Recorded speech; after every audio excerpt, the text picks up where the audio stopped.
Don't homeschool. It's not for everybody. Do not homeschool. But if you do homeschool, there are 6 things that I want to share on this channel that you should be mindful of incorporating into your homeschool program that I've learned over the course of the last 5 or 6 years that we've been homeschooling both of our sons. But if you're not willing to do these 6 things, I would suggest do not homeschool. So we've been homeschooling for the past, like I said, 5 to 6 years. We have 2 sons, my wife and I. And so we decided to homeschool primarily because of my wife. My wife has worked in education for well over 15, 20 years, worked at Teach for America, worked in public schools in New York City, also served in teaching at a charter school in New Jersey. So she's been tried and true through education. I've always worked in corporate. I've always coached my son's programs or coached within the community. I'm a certified youth coach now. Okay. So when we decided to homeschool, I was really against it. I didn't know what to expect. I had my own preconceived notions of what homeschooling was based on how I was raised. I was raised in the 80s, and homeschooling, it was there, but it wasn't as big as it is now. And then we also had micro schooling was not even a terminology when I was coming along. So I just didn't know much about it. And what I thought I knew about it, I didn't really care for it. But my wife was persistent, and she felt as though homeschooling was the best route for us to do. And I will say, as a result of those earlier conversations to where we are now, 5 or 6 years later, it was the best decision that I think we made as a family. There was so much growth and so much development and so much creativity and how we could structure the curriculum and all those types of things. And we're really seeing that both of our boys are thriving in this environment. So why do I tell you that? Glad you asked. If you're considering homeschooling, or if you're considering starting a micro school, or you have a micro school, and in the case of Grassroots Middle, as you know, it's a micro school and it's complementary to a homeschool program. But there are 6 things that I've learned through the course of the last 5 to 6 years that I want to share with you as you go down the path of considering homeschooling. Actually, you're in the throes of homeschooling now, or you're thinking about starting a micro school, or you're in the throes of having a micro school now. No matter where you are on that spectrum, I think these 6 things are incredibly rich and important to understand as you grow your program. So at the macro level, the thing that I've learned through homeschooling our boys is how vitally important community is for your homeschooler. What are you doing in addition to actually offering the homeschooling content that your scholar, your homeschooler can take advantage of outside of just the day-to-day of math and science and the basic classes that you're offering up? What does the holistic piece need to look like for your homeschooler? And what I call that is community, the people, the processes that's in place, the environments that they're in, the network that they share. All of that is made up of the actual community that is surrounded by your homeschooler, that I think that is vital, and that I think will encourage and allow your homeschooler or micro school scholar to really thrive in their education and who they are as a person and just their overall development. So the macro is community. Now let's look at the 6 within community that I really want to make sure as you think about your program, as you think about your homeschooler, that you're spending time and incorporating if it's not already there. And if you're doing these things, great, continue to do them. But if you're not doing these things, I would strongly encourage you to pay some strong consideration in incorporating it into your daily rhythm. Number 1, a homeschool or micro school group. This is really important. So as homeschoolers, what we found with our boys is that it can be incredibly isolating. Think about it. You get up, you eat your breakfast, you go into a room, you hop on a laptop, you sit there for 4 or 5 hours, you have snacks or lunch or whatever, things like that. And then you go back for more lessons, and then you're pretty much done, right? And that can be incredibly isolating to the homeschooler. You don't have classmates in the class that's right side by side. You don't get hallway time. You don't get recess or those types of things where you can foster and build relationships with others or peers at your age, demographic, gender, nationality. You don't get that interaction, that social interaction from just being in an actual classroom setting, right? So number one, I would encourage you to find a homeschool group and or find a micro school group for your homeschooler. We live in the city of Atlanta. We obviously have Grassroots Middle, and that's a micro school, so our boys are able to engage and interact with other kids about their same age, studying the same types of topics, who come from all different types of diversity backgrounds, right? Um, we also are part of an incredible community called Heritage. If you're in Atlanta, be sure to check out Heritage. It's a phenomenal program where we meet weekly. We bring our oldest son to the program, and he absolutely loves it. He has uh, classes. He has a culinary class that he's about to start up. He's done coding there. He's done Lego. He's learned chess. He's taught me how to play chess. So there's such a rich community that allows him to have his social interaction in a school-like setting, right? And it helps foster that sense of belonging, that sense of community in that type of environment. So the homeschooling aspect isn't just hopping on a laptop, doing the work, cutting it off, and then going into whatever evening activities you have. This is a perfect supplement to a homeschool curriculum where your kids are getting out. If it's an outdoor program like Grassroots, they get the vitamin D, they get the nature, they get the fresh air, they get all those types of things in addition to the traditional education and learning that you have that you're teaching them through homeschooling, where your child can build community and relationships and find their tribe in that type of setting where people are going through the throes of homeschooling with them. Okay, that's number one. Number two, now this is something that may seem obvious. I didn't know. My wife she's done a great job of finding these types of pockets, and we have some great parents in the Grassroots Middle community who's also introduced us to this next one, which is local libraries and museums, especially the library part. Through your local library, you'll be surprised at what type of programs they have that are tailored to homeschool communities where you can actually get together as a co-op or a pod and show up at the local library. You can rent out rooms, you can do research experiments, you can do all types of things right there through the local library in support of all the homeschooling programming that you do, but it allows your homeschooler and scholar to meet at a brick and mortar location with other homeschoolers and actually conduct and do research and experiments and those types of things at your local public library. They're probably already in motion if you just check your local library. If they are not, here's a hint. This is a freebie. You can ask them, can you create that there? If they don't have anything like that, that's perfect.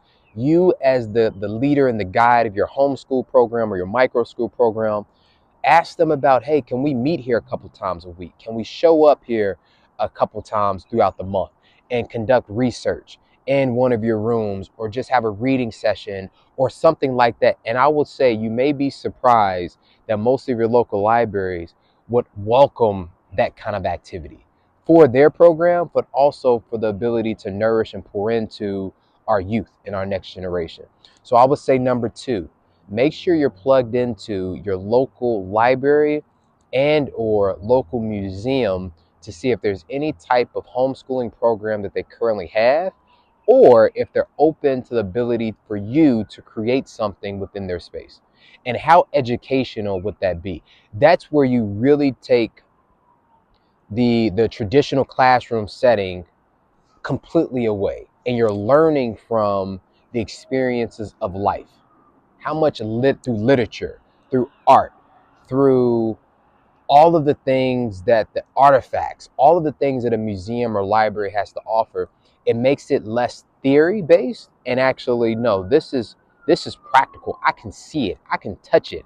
I can move it around. I can really like sit in space and see all of the things that I may have read about or learned about in practice, in motion. So that's number two. Number three, community service. So at Grassroots Middle, our philosophy is really centered around what Dr. Mary Bethune taught us, which is head, heart, hands. So that's philosophy that she instituted that we follow at Grassroots Middle. And service speaks directly to the heart. Service is bigger than just you. And that's what we teach our scholars at Grassroots Middle.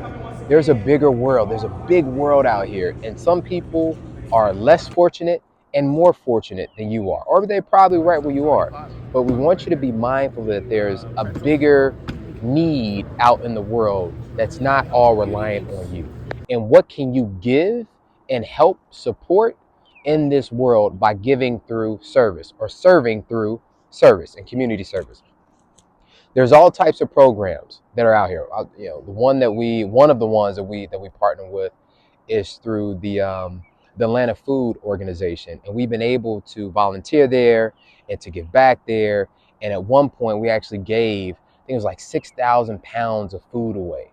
And our scholars were there for 3 or 4 hours, standing up, only had water, a couple snacks here and there, but they were so intentional with providing service in a meaningful way that they can actually touch the products, touch the food, move the food around, make sure it was healthy and packaged the right way. And actually they made their contribution in that type of way. So as you think about your homeschooler, the day-to-day, the reading, the math, the science, the language arts, all of that stuff has its place. But then when we think about holistic individual, holistic learning, service has to be rooted within the program. Number four, extracurricular activities. So this is that space of, we're going to transition it. This is the space of like, how do you socialize your homeschooler? And socialization, as we all know, is critically important. And when people are thinking about homeschooling, that's typically one of the ones that pop up in their mind, especially for us as fathers and as males. Well, we want our kids that, well, you got to socialize. You got to know how to interact with the world. You got to be comfortable around other people. And we run a BIPOC center program.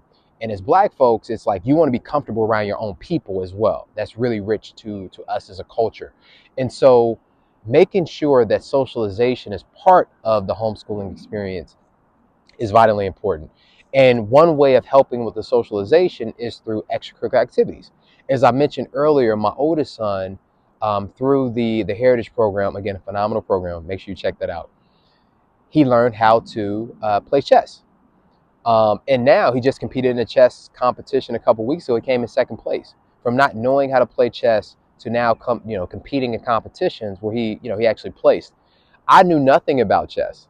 I've grew up around a lot of chess players, but I had no interest. And my son, who's 11, taught me how to play chess. Now I love the game, right? Why do I share that? Through extracurricular activities, whether it's chess, whether it's Lego, whether it's coding, whether it's whatever the activity is that's outside of just the basic learning program or curriculum that you offer up, it's incredibly rich and important because it helps develop the entire individual. So it helps with both sides of the brain, the creative side, the logical side. So I would encourage you to make sure that your scholar is spending time with extracurricular activities, music, drawing, sketching, cooking, baking, coding, whatever their interest is. I would encourage you to make sure that's rooted and baked into the design of the curriculum that you have. So when they're going through, science, social studies, literature, all of that, there's some area of extracurricular handwork, drawing, sketching, those types of things, building, that they're rooted into it as well, because that's when you start playing with both sides of the brain of the child, and it helps them with their full potential and their full development. And it was interesting. I joined a panel a couple months ago, and there was a family there, great family, Onyx family. You can Google them. a ton of followers, doing a lot of great work within the homeschool community and beyond.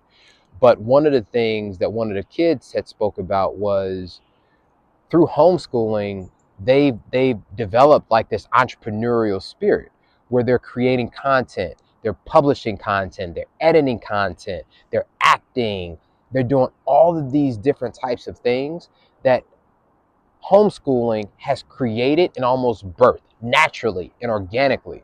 And a lot of that was rooted based on they didn't just do the day-to-day math, science, literature, those types of things. But the parents, and shout out to the family parents, they infused this other thing that stretched well beyond just the day to day, right? And so I would encourage you as you think about your program, your homeschool program, as you think about your micro school, what are you doing, or what type of partnerships or even that you're establishing where the child can have extracurricular activities that are beyond the traditional learning experience. That's incredibly important. Number 5, sports. Now, listen, I may be completely biased, and that's okay. I share with you all, I'm a certified youth coach. I played sports as early as 4 years old, my entire life. I still play basketball to this day. I still work out, still pretty active. So sports are a really important part of my life, and it's become a really important part in my son's life as well. And to me, sports is so much bigger than just whatever the sport is. And I don't care what sport you choose to play. In my case, and in my boys' case, football, basketball, baseball, soccer, boxing, karate, MMA. Like, we've done the gamut of different sporting activities. And the thing that I love about sports, don't care what sport, swimming. My oldest son does swimming. He's really highly competitive in swimming. The thing that I've learned about sport is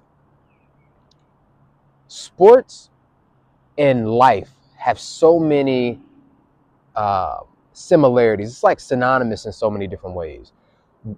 When you think about sport, there's discipline, there's teamwork, there's collaboration, there is working collective for a goal, there is preparation, there is intensity, there's competition, there is work ethic. There's all of these intangibles that playing a sport brings out in you, in practice, in motion, right? Like, you actually have to go do it through sport. Sport is also about will and willpower. And this opposition is saying they want to do this, and you believe that you want to do this, and it may be opposite, and there has to be some type of movement either way through activity. And to me, you need that in life. That's bigger than just the game of sport. Sport is the tool. So your homeschooler, your micro schoolers, I would strongly encourage you to have them find some type of sport. It doesn't have to be a combat sport or a collision sport. I know some people feel certain type of ways about that. It could be non-collision, but find out whatever sport where it breeds competition, it breeds working together in teams. Find your sport for your child. Last one, number 6. Now, if you made it this far in the channel, thank you, thank you, thank you. Don't forget to hit the like button. Don't forget to subscribe, and don't forget to share the message. And also let me know if there's any content that you would like for me to talk about. Definitely drop that in the comments box. Would love to hear from you. Number 6, the last one. It's important for us as parents of our own 2 boys is to incorporate a religious center as part of your homeschool environment. So for us, we are Christians, we are believers, and so we make it a point to be heavily involved in our church community through fellowship, through leadership, through things like that. I encourage you, whatever faith you go by or that you're into as a family, I would strongly encourage you to make sure you're peppering that into the holistic experience of your homeschool student. So for us at our home, every Wednesday, my wife usually guides or leads the boys in some type of biblical study on Christianity or the Bible, or we'll have some type of faith-based, Christian-based movie plan that we openly discuss and kind of have a dialogue around. But that's a weekly thing that we incorporate during the week on Wednesdays. And then on Sunday, obviously, we go to church. And what we find in that is our boys are learning and building their own faith through Christianity. They're learning about the Bible. They're learning about God. They're also in community and connection when they go to church on Sunday through their small groups or young, middle school or elementary school classes, where they're also getting that element of religion and relationship through the church. So whatever your belief is, I encourage you for your children to make sure that that's visible to them and they're being incorporated into that activity as well, because again, it rounds out the entire person. We're human beings. We're not robots. So we're not just all one-sided.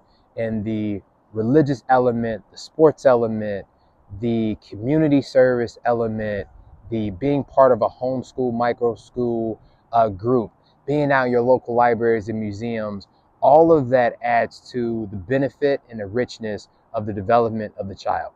So those are my 6. Hopefully you enjoyed them. There's some great information on the web about just community as a whole in terms of being tribal and surrounding yourself with community.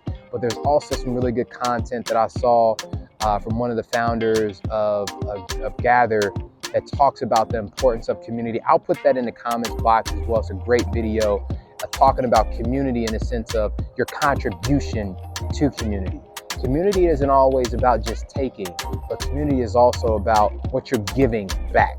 And that is what truly makes the full community work, operate, and run. All right. Until next time, salute.